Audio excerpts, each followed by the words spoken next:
Okay. All right, so what you want to do is you want to take your icons that you took from your planning sheet, and you either want to print them out or you want to have them on your laptop.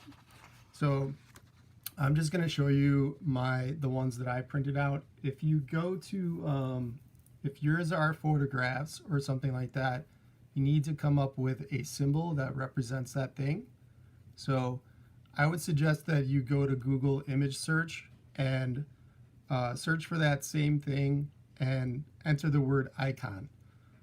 Icons are kind of like what you want to do have for this project to make it simplified, and you don't want a lot of detail in your project. So this is my example of, this could be teaching,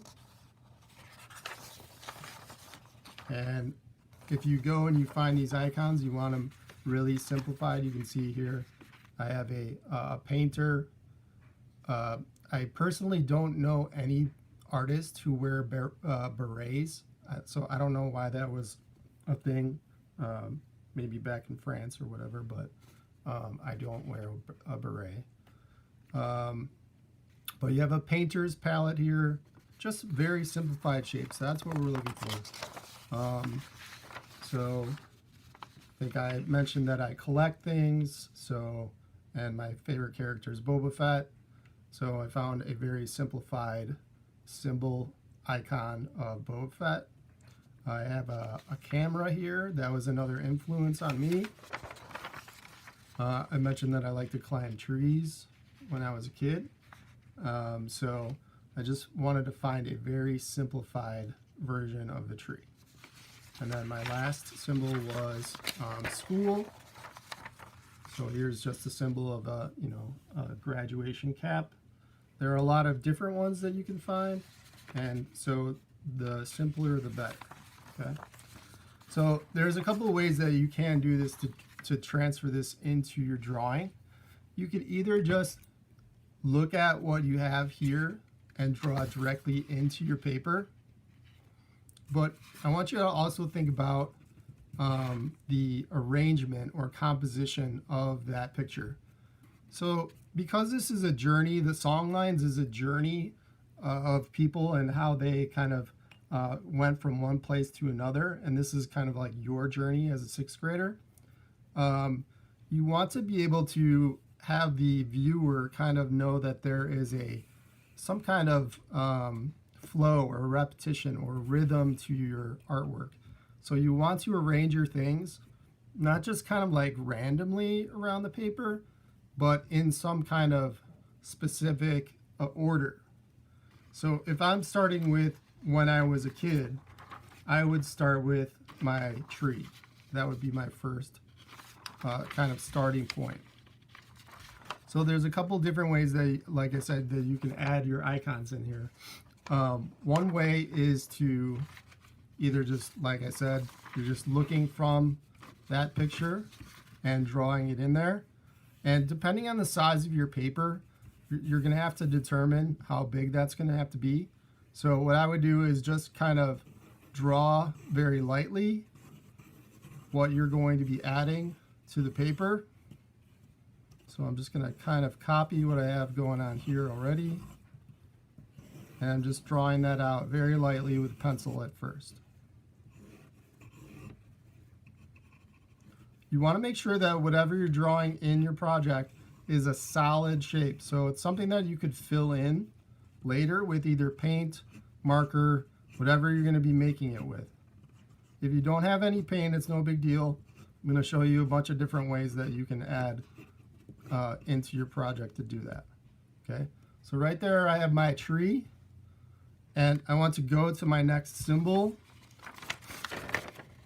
So I'm going to go to Boba Fett, because as a kid, I basically, and actually now, I just watch Star Wars all the time. Anybody else like Star Wars? Nobody. It's crickets. All right. Does anyone know what Star Wars is? Yeah, all right, good. I see some head shaking. So I'm just going to draw this in here, and if you can't draw it, there's another way that you can add this in here.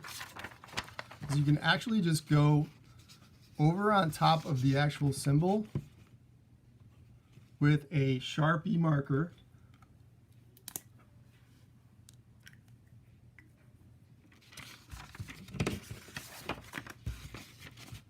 So if I outline this with Sharpie, the marker is going to go right through the paper.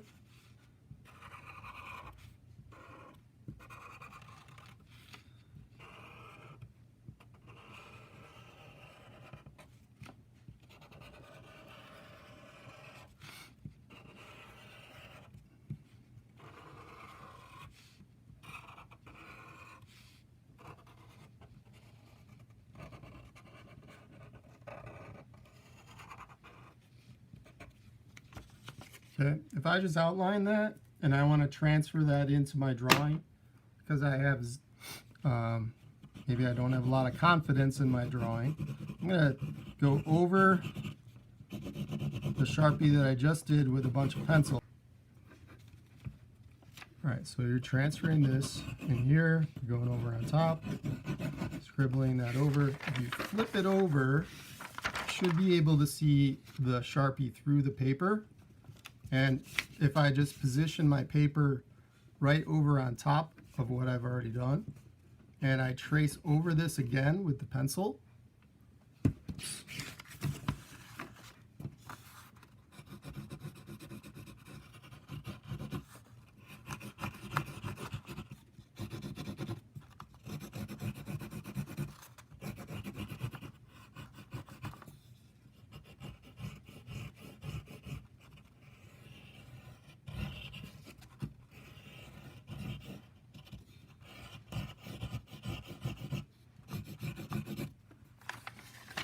that is going to transfer that design right into my paper. Okay, does everybody see that? All right, so what I want to do is I'm just going to continue here with my drawing. I'm just going to do this freehand. So I'm just going to sketch this in. You don't have to be super exact in the beginning. You just want to get all those elements in there.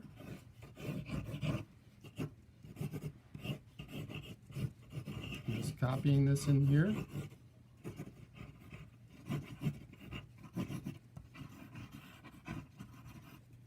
Okay, and then I'm going to go to the next icon. Now, if I make something really big, that's going to kind of draw attention to it.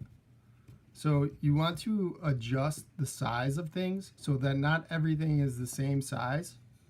So I'm going to move on to cameras, because my grandfather was an influence on me with the cameras. So that is going to be my next icon that I add in there. And you'll notice that I'm kind of leading the person who's looking at this into some kind of order.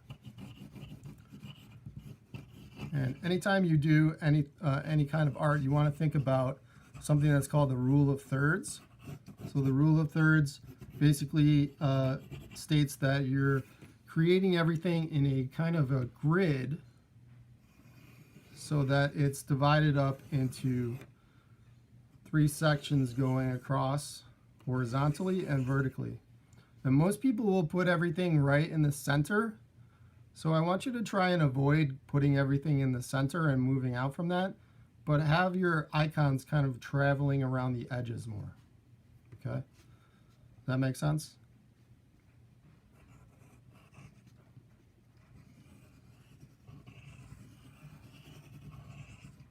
Okay, so if I just add all my icons in here, I'm going to go on to my next one, which I think was the painting.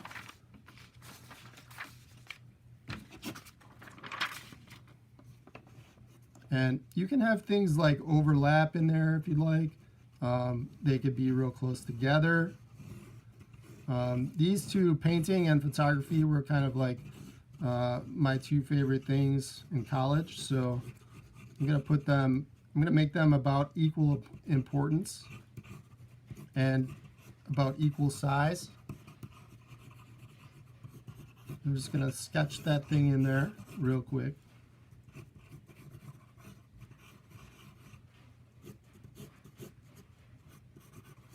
And am I really worried about being super exact right now? No. Okay. So you want to just keep it simplified.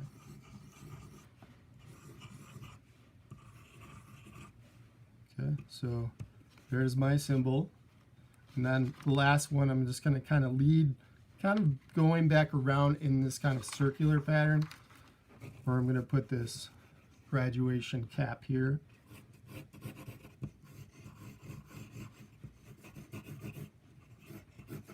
And if you want things to overlap, you may have noticed in the storylines thing that there were things that overlapped with each other, and that can create some cool effects too.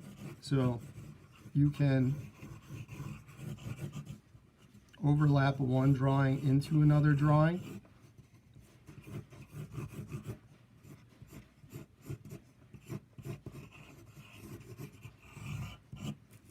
Okay, so that you're creating that composition. Okay, so that's the drawing part of creating the artwork. So once you have your composition, the next part is to actually start adding some paint or using some kind of material to add color to it.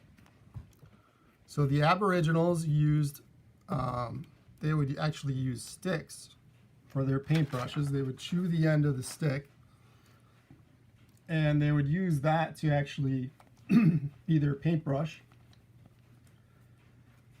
And if you don't have paint, I'm just going to show you the options that are not painting related. All right, so how many people do not have paint? Okay, one. If you just put in the comments, just so I know, in the chat, just so I can get an idea.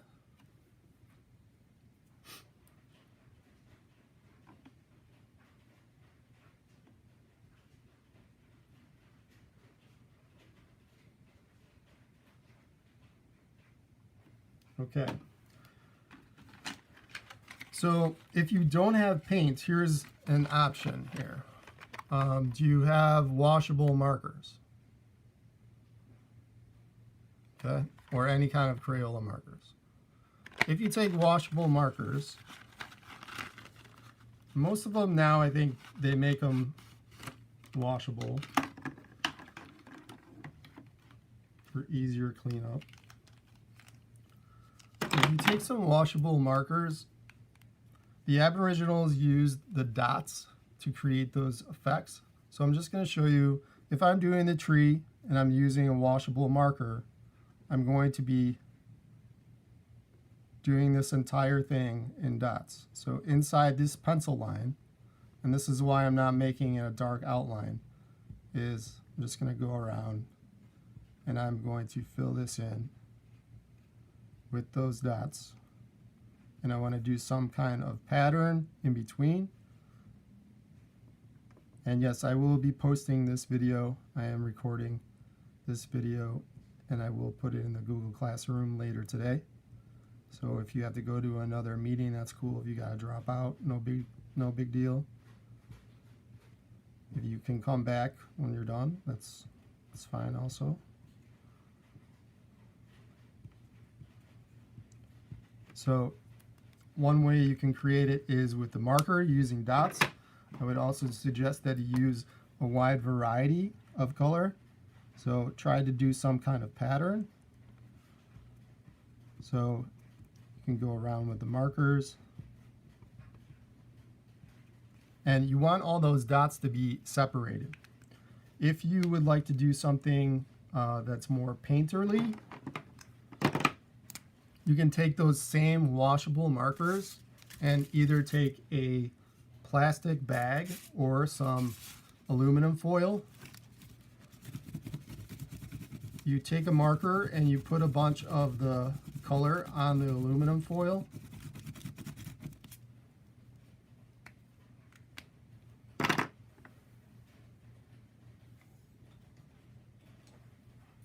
You take a little bit of water. You add water to the marker.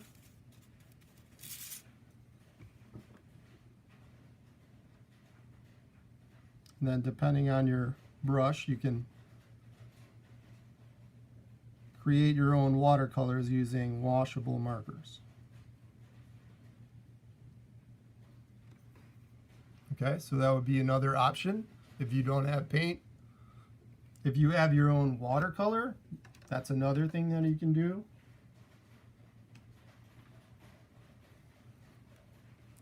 So if I'm just using watercolors,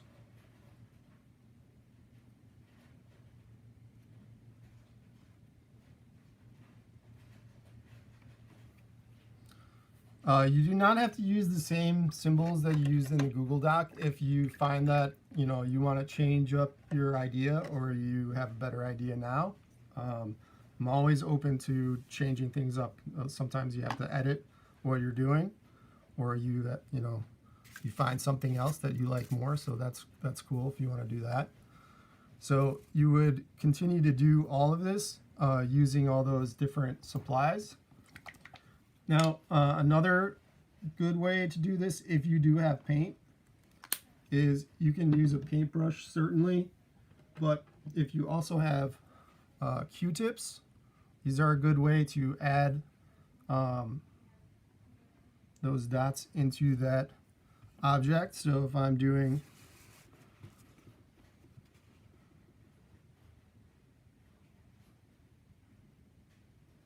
a Q-tip will give you a nice round effect, and when you're doing the dots in between, if you push down less, it'll make that circle smaller. The more you push down, the bigger that dot or circle is going to be.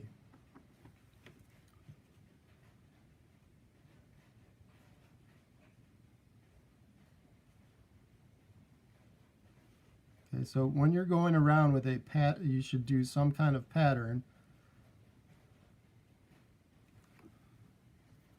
And then if you want to use the other side of that Q-tip for a different color. If you look at my examples in the Google Classroom, just on that Google Doc, you'll see that they are were super colorful. So the more colorful, the better. Where things overlap with other things, let's see, you can use liquid watercolors. You can try finger painting, that would be cool. My hands are super huge, so finger painting would probably not work for me. If you want to go outside and find a stick, or you got the end of a pencil also works. If you just take a pencil that's got a round end,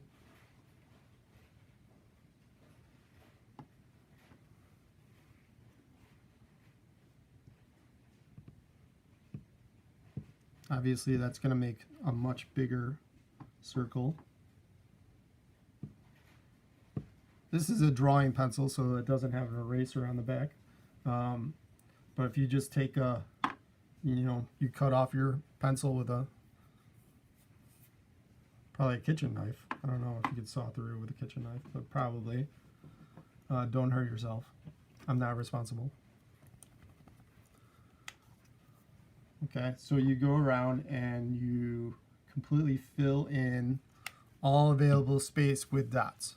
Now, when you're all done doing all the colors and all that, you're going to have, it's going to be dotted completely, and then you're going to have all this negative space. So in the negative space, you want to use black in between.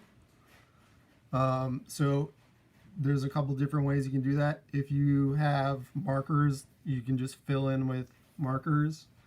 I would suggest, if you do have black markers, that you use that technique where you're taking the marker and putting it on the foil and adding water to it. It's a little bit easier to get those little pieces in between the marker spots than to just try to color the entire thing with markers. You're taking a little bit of water and you're just trying to sneak that in between all these little spaces.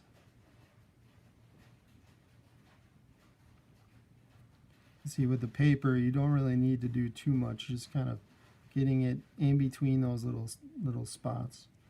We're just trying to create some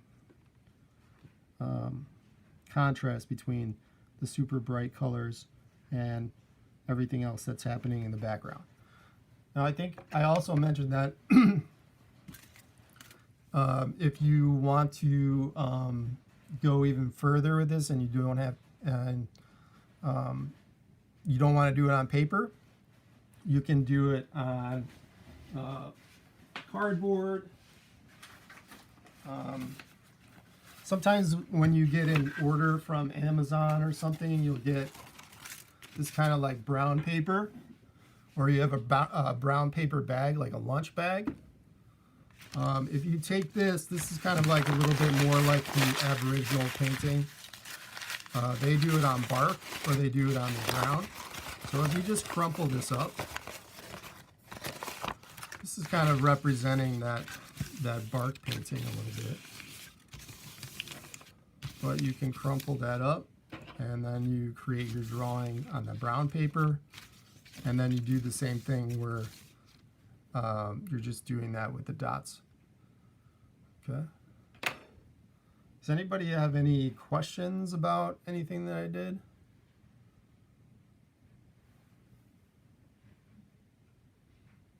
No? Does that seem pretty doable? Okay. Now, one thing I do want to mention, that when you take a picture of your artwork, this is something that I'm a stickler about. I'm just going to put this, if I'm taking a picture with my camera here, you want to make sure that you're not taking a picture with your camera on an angle, okay? Because if you're if you're shooting a picture of your artwork like this on an angle, it's going to distort the artwork. So you want to make sure that when you're taking a picture on your phone, that you have your phone or tablet or whatever it is completely flat, okay?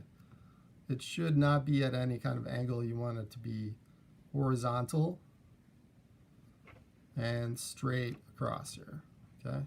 And you want to make sure that the artwork is going to completely fill in this frame, and that there's nothing else in the frame that would be distracting from the actual project. Okay, so I don't want to see your dog off to the side or your kitchen table or anything like that. You want to just fill the artwork in the frame here. So if I were taking a picture of my white piece of paper, I want to make sure that this is flat, that the artwork is filling in that whole space, and that there's nothing else that is, let me try and get this in here. I got a really bad glare here. Okay, you guys see how there's nothing else in that shot other than the artwork. Okay. One thing that I do want to mention, that if you do have an iPhone in the settings, in as far as the camera is concerned, let's see if I can find the camera. If you go to the camera, the default is a format which is called the high efficiency format. It saves it as an HEIC, which is Apple's version of a JPEG. If you use high efficiency, I will not be able to see it. So before you take the shot, you want to switch to compatible. This also is easier to share photos with other people who don't have iPhones, because they can't see those files sometimes if you're shooting in HEIC. So if you go to most compatible, it's going to make it a JPEG version. and that way you can share it with more people, just so you know. Okay. Does anybody have any questions for me about anything that is in the Google Classroom right now, or want to ask me about grades or anything like that? I have a question. Okay. So you said it's 5 points to make a circle Mm-hmm. on your. So how do we take a picture of a circle? So if you're doing the pizza box, the pizza circle, what I would do is I would put the circle on top of something else that is plain, like a plain background. Like let's say you have a blue blanket or something like that. Something that does not have like a pattern on it or anything. And then you can lay the circle on top of that and then take this shot so the circle's in the center and then it's framed by everything else in the background. Okay, thanks. Good question. Okay. Anybody else have questions?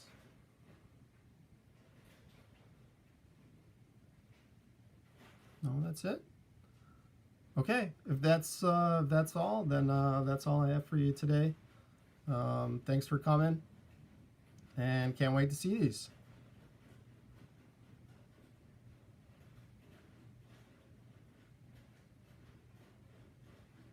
Thank you. You're welcome. I have a quick question. Mm-hmm. Can you use colored Sharpies? Sure. Dots? Yeah. Okay. Just make sure you got something underneath it because the Sharpie will bleed through. Okay. Okay? Yep. Thank you. All right, see you, Ben.